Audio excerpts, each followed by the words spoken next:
करेंगे। पहाड़ों पर बारिश के बाद पानी मैदानों की तरफ आता दिख रहा है, तो मैदानों में भी बादल जमकर बरस रहे हैं। यूपी के अलग अलग जिलों में भारी बारिश की वजह से बाढ़ जैसे हालात बन गए हैं। चित्रकूट से लेकर झांसी और दूसरी जगहों पर बारिश से मुश्किलें बढ़ गई हैं।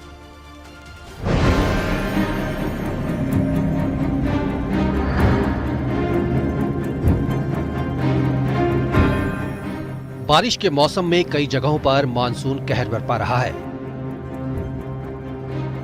यूपी के बुंदेलखंड में भारी बारिश के बाद हालात मुश्किल हो गए। चित्रकूट में लगातार हो रही मूसलाधार बारिश और डैम के ओवरफ्लो होने से गेट खोले जा रहे हैं। फाटक खोले जाने से यमुना नदी का जलस्तर बढ़ गया है, जिसकी वजह से वो खतरे के निशान के पास पहुंच गई। ऐसे में राजापुर तहसील के दर्जनों गांव में बाढ़ का खतरा है। राजापुर तहसील में बाढ़ का पानी गांवों में घुसने से मुख्यालय से संपर्क टूट गया, जिसकी वजह से लोग जान जोखिम में डालकर बाढ़ के पानी के बीच से निकलने को मजबूर हैं। इस समय हम खड़े हैं राजापुर तहसील के अर्की गांव में, जहां आप मेरे पीछे देख सकते हैं कि किस तरीके से जो यमुना नदी का बाढ़ का पानी है वह छोटे नालों के माध्यम से यह अर्की गांव में पहुंच गया है, जिसकी वजह से जो अर्की गांव से अन्य गांवों को जाने वाला जो संपर्क मार्ग है, चाहे वह चांदी हो, गुरौला हो और 1 दर्जन से ज्यादा गांव हैं जो अर्की गांव से उनका संपर्क मार्ग टूट गया है। यहां पर किस तरीके से जो ग्रामीण है वह बाढ़ के पानी के बीच से यमुना नदी के बाढ़ को पार कर रहे हैं। आप इन तस्वीरों में देख सकते हैं कि किस तरीके से जो ग्रामीण हैं वह बीच बाढ़ के पानी से होकर के यहाँ पे गुजर रहे हैं। जो अपने कपड़े हैं वह उतार कर अपने हाथों पर और सर पर लिए हुए हैं और अपनी जान जोखिम में डालकर यहाँ से निकल रहे हैं। कहाँ से आए हैं आप? चांदी धमाई से है। कितना बाढ़ का पानी है? पानी कमर नटाई भर है। तो कितना डर लग रहा है आप लोग को? बहुत डर लग रहा है। तो कितना बाढ़ का पानी है, कितना प्रभावित? पानी छाती यहाँ गले तक। तो क्या अंदर गाँव में भी पानी भरा है? हाँ, गांव में तो पानी पहुँचेगा।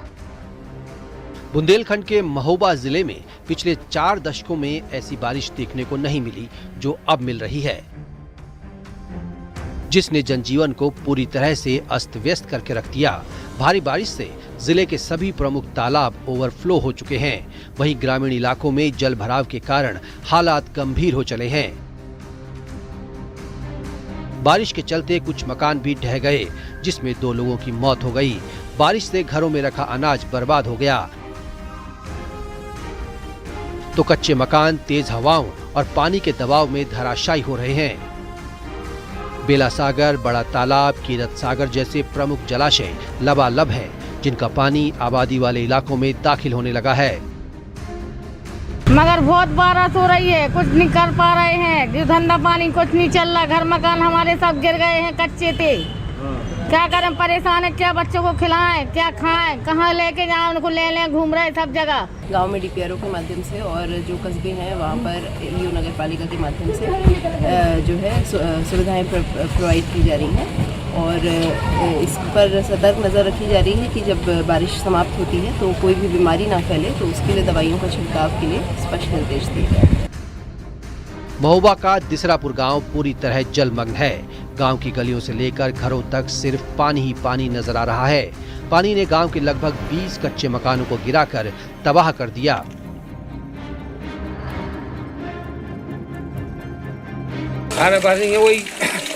वही 20-25 मकान भर गए।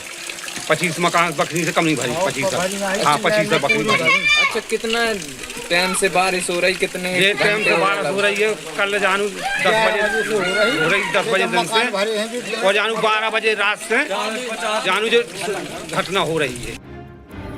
प्रयागराज में गंगा और यमुना नदी का जलस्तर एक बार फिर से तेजी से बढ़ने लगा है। 3 दिन पहले तक जहां पानी का बहाव थमता दिख रहा था, वहीं अब दोनों नदियों ने एक बार फिर रफ्तार पकड़ ली है। इस बीच लेटे हनुमान मंदिर एक बार फिर बाढ़ की चपेट में आ गया। श्रद्धालु अब सड़क पर खड़े होकर ही दर्शन कर रहे हैं। वाराणसी में गंगा का जलस्तर इतना बढ़ गया कि शमशान घाटों में भी पानी भर गया। इसकी वजह से शवों को गलियों में जलाया जा रहा है। हरिश्चंद्र शमशान घाट जलमग्न हो चुका है। जहां शवों का अंतिम संस्कार होता था, वहां अब पानी ही पानी है। हरिश्चंद्र शमशान घाट पर हैं, जहां की तस्वीरें आप देख सकते हैं कि पूरी तरह से जो पूरा घाट है वो जलमग्न हो चुका है। और घाट का ये जो पूरी तस्वीर है, पूरे जहां प्लेटफॉर्म हुआ करता था, जहां शवदाह हुआ करता है, वो पूरी तरह से जलमग्न है। उस जलमग्न के बाद शवों को अब बनारस की गलियों में जलाना शुरू कर दिया गया है। हरिश्चंद्र घाट के ठीक बगल में ऊंचाई पर एक गली स्थित है, उस गली में शवदाह हो रहा है और शवदाह के जो परिजन है वो इन गलियों में किसी तरह से जो अंतिम संस्कार में शामिल हो रहे हैं। तस्वीरों में आप देख सकते हैं इस छोटी सी गली में भीड़ लगी हुई है और उसके बगल में एक चौड़ी गली है, वहीं पर शवदाह का जो पूरा कार्यक्रम है वो हो रहा है।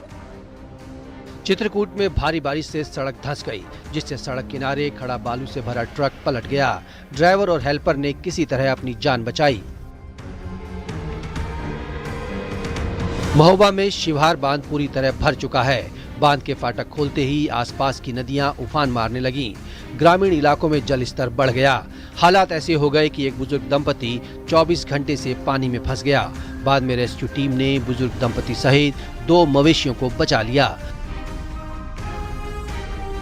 दोनों खेत में काम कर रहे थे, लेकिन इस बीच नदी का जल स्तर बढ़ गया। Bureau report, news 18 Uttarakhand.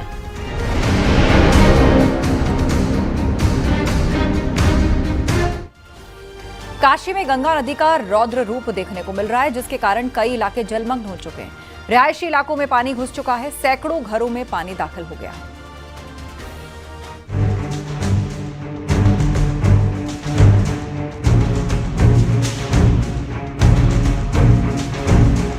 Kashi नगरी भी इन दिनों बाढ़ की चपेट में है।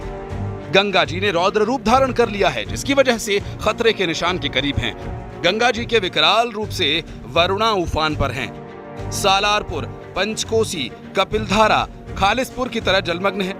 बाढ़ प्रभावित लोगों ने राहत शिविरों में शरण लेना शुरू कर दिया। गंगा अपने चेतावनी बिंदु के बिल्कुल पास है, या यूं कह सकते हैं कि छू चुकी है और कुछ ही सेंटीमीटर है। और उसके बाद लोग जो वरुणा है वो गंगा के रौद्र रूप के कारण उफान पर है और जल स्तर बढ़ा हुआ है और आसपास के पूरे इलाके, घर सब डूब गए हैं। अब इस बाढ़ से जिंदगी जद्दोजहद कर रही है। एक महिला है, उनसे हम बात कर लेते हैं। क्या नाम है आपका? मेरा नाम कोमल है। कोमल, आपका ये बेटा है? हाँ, ये मेरे देवरानी का बेटा है। जी। मेरी बच्ची अंदर पानी में फंसी हुई है। अभी इधर कोई सुविधा भी हम लोग को नहीं मिला है। यहाँ कौन सा गांव है ये? ये सलारपुर है। अच्छा, तो यहाँ पे क्या सुविधा मिली आप लोगों को? अभी तक यहाँ हम लोग को कोई सुविधा नहीं मिली। यहाँ के पार्षद का ये कहानी है कि जिसके घर में पानी जाएगा उसी को सुविधा मिलेगा, जिसके घर में पानी नहीं जाएगा उसको कोई सुविधा नहीं मिलेगा। तो बताइए क्या ये रास्ते में कैसे हम लोग आएंगे जाएंगे? अच्छा, आपके घर में पानी घुसा है? पानी वहाँ तक चला गया है, मेरे घर में नहीं आया है। तो लेकिन शाम तक तो आ ही जाएगा ना। जी जी जी। तो उनका मतलब जब डूब जाए तब आइए। हाँ, उनका ये कहना है मतलब कि अगर जिसके घर में पानी चला जाएगा उसी को राशन मिलेगा, उसी को सब कुछ। हनुमान पार्षद। अच्छा, तो ये कहना है लोगों का। बाढ़ की वजह से सैकड़ों घर उसकी जद में हैं। रास्तों का तो नाम और निशान तक मिट गया। रोजमर्रा के काम बुरी तरह से प्रभावित हो रहे हैं। स्कूल भी डूबने से बंद पड़े हैं। ये रास्ता है स्कूल जाने का, लेकिन यहाँ इतना पानी है कि जब तक कोई बुजुर्ग अपने कंधे पर नहीं लेगा। ये सामने देखिए, कुछ लोगों ने पानी की व्यवस्था की है, ऊंचाई पर रह रहे हैं। ये पूरा इलाका, ये शहर का इलाका है, सालारपुर ये इलाका है।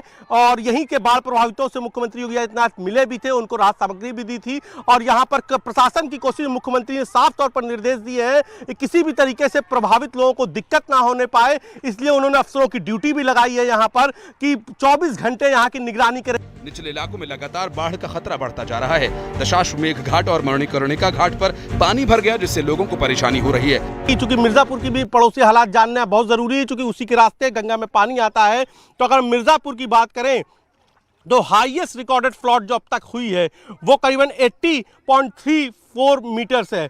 मैक्सिमम फ्लड लेवल जो है वो 17 सितंबर 2024 का अगर हम करें तो 76.53 मीटर था। वार्निंग लेवल 76 है और डेंजर लेवल 77 है। करंट वाटर लेवल मिर्जापुर का भी 75.59 है और वाराणसी का करंट जो इस वक्त जो लेवल है वो 69.93 से ज़्यादा है। 70 के करीब चेतावनी बिंदु है। तो ऐसे में अब ये मान सकते हैं कि बस अब कुछ ही सेकंड बाद, कुछ ही मिनटों बाद अब वरुणा के जरिए काशी में भी बाढ़ अपने चरम पर होगी और गंगा अपने चेतावनी बिंदु को छू लेगी, क्योंकि लगातार प्रयागराज के रास्ते गंगा में पानी बढ़ रहा है। तो ऐसे में आने वाले दिन प्रशासन के लिए और यहाँ रहने वाले लोगों के लिए चुनौती से कम नहीं है।